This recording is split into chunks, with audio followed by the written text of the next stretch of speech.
Hello, Yolanda. Great job on your assignment this week.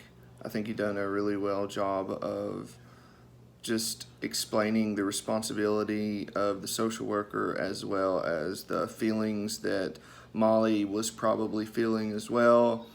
I like how you talked about that she may have wondered if it was her fault, if it was something that she had done, and that regardless of the reasoning behind it, that Molly most likely felt abandoned.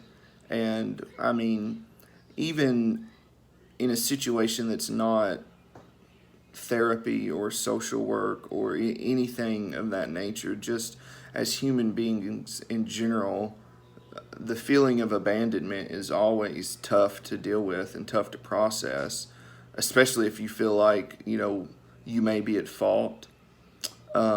But I think you're doing a good job explaining that, and I liked that. And also explaining the social worker's role and responsibility. I like how you focused on how that the main responsibility would be for Ron to help her process the change and to ultimately gain her trust.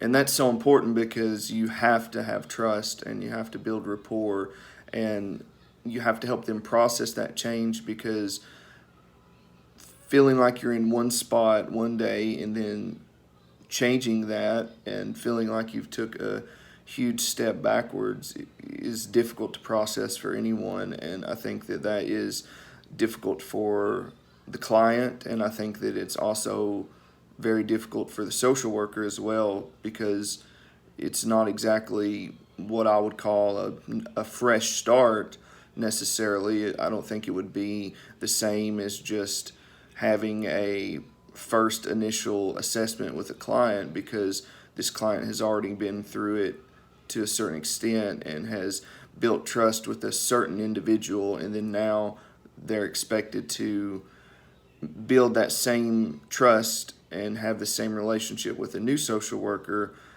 from the start, and they're already thinking about the previous social worker, whereas if it was just a new client, a new assessment, you would be starting from the ground up, a complete fresh start, and that's not the case. And you're right, it's extremely important to help the client process that and to be able to guide them in the right direction to building rapport and learning their trust. Anyway, great job and good luck for the rest of your time in school.